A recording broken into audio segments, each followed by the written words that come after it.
지금부터 플럭스라고 하는 주제에 대해서 알아보겠습니다. 자, 플럭스는 주로 레이아웃을 잡을 때 쓰는 기능인데요. 잘 아시다시피 레이아웃은 여러분들이 어떤 컨텐츠를 만들 때 그 컨텐츠를 잘 정리정돈해서 구조화시킬 때 사용하는 것이 레이아웃이죠. 당연히 레이아웃은 이 디자인을 하는 입장에서는 가장 중요한 주제 중에 하나입니다. 자, 그런데 이 레이아웃이 지금까지 그렇게 아름답지 않은 역사를 가지고 있었어요. 왜냐하면 인류가 아직까지 레이아웃을 코드로 잘 표현하는 방법에 대한 좋은 방법을 찾지 못했거든요. 그래서 어떤 역사가 있었냐면 우선 테이블이 있었습니다. 여러분, 테이블은 표입니다. 표. 그런데 이 표는 격자 모양으로, 소위 그리드 모양으로 생겼죠. 자, 그렇기 때문에 이러한 점을 착안해서 이 앞에 있었던 많은 개발자와 디자이너들이 이 표에 해당되는 테이블 태그를 이용해서 레이아웃을 잡곤 했습니다.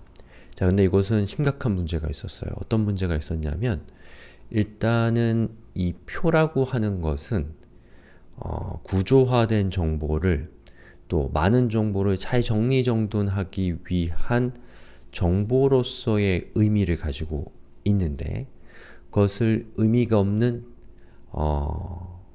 레이아웃을 사용하게 되니까 검색 엔진이나 또 스컬리더나 여러가지 그 HTML을 해석하는 여러가지 소프트웨어들의 입장에서는 어떠한 테이블을 만났을 때 그 테이블이 표로 사용된 것인지 또 레이아웃으로 사용된 것인지를 구분하기가 굉장히 어려워졌다는 것이죠. 또 테이블이 아주 복잡하고 코드량이 많기 때문에 이 웹 안에서, 웹페이지 안에서 테이블이 꽉 차게 되면 그것을 짜는 것은 쉽지만 나중에 그것을 변경하는 것은 대단히 까다롭게 됩니다. 자, 그래서 이 테이블로 레이아웃을 짜는 것의 문제점에서 그것의 문제점을 인식하고 그렇게 하지 말자는 운동도 있었고 그 대안들도 등장하게 됩니다.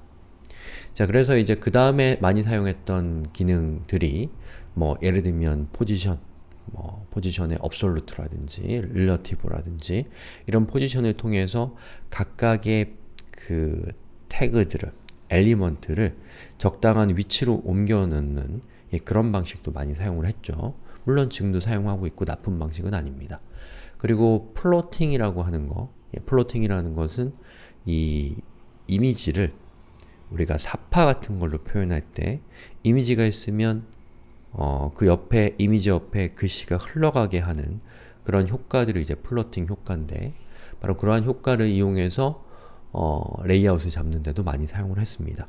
그런데 이 플로팅 같은 경우는 이해하기가 어렵고 그리고 또한 레이아웃을 만들기 위해서 고안된 거라고 보기는 좀 어렵거든요.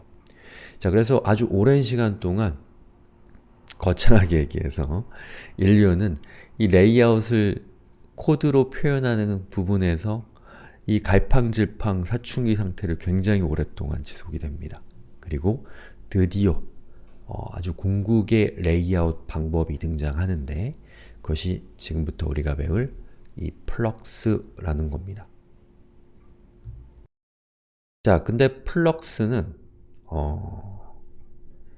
알고 나면 되게 쉽게 편하게 여러분이 레이아웃을 짜는데 사용할 수 있는데 이 플럭스는 여러가지 플럭스와 관련된 속성들이 다양하게 존재하기 때문에 그것들을 다 아는 것도 쉽지가 않고 또 그것들이 결합됐을 때 어떤 이펙트가 일어날지 그걸 파악하는 것도 쉽지가 않기 때문에 저랑 같이 이제 플럭스라고 하는 큰 산, 하지만 넘었을 때 굉장히 좋은 일들이 있을 이런 산을 같이 한번 넘어보시죠. 그러면 플럭스를 우리가 이용하기 위해서 기본적으로 알고 계셔야 될 것들에 대해서 조금 말씀을 드리겠습니다. 자, 우선 플럭스를 사용하기 위해서는 태그가 두 단계가 필요합니다. 마치 li 태그는 반드시 ul이나 ol 같은 부모 태그가 필요하듯이 정렬하고자 하는 그 각각의 그 아이템들은 그 부모에 해당되는 컨테이너가 필요합니다. 자, 여기에 제가 아이템 컨테이너라고 태그 이름을 썼는데 저런 태그가 있는 게 아니라 컨테이너의 역할을 하는 태그와 그 자식의 역할을 하는 아이템 태그가 있다는 얘기예요. 자, 그리고 이 컨테이너, 즉 바깥쪽에 있는 태그와 안쪽에 있는 정렬의 대상이 되는 아이템들은 이렇게 컨테이너에게 부여해야 되는 속성들이 있고 컨테이너 안쪽에 있는 아이템들에게 부여해야 되는 속성이 구분되어 있습니다. 여러분은 그걸 구분하셔서 어떤 속성은 컨테이너한테 주고 어떤 것은 아이템에게 주는 방식으로 이제 코딩을 하셔야 돼요.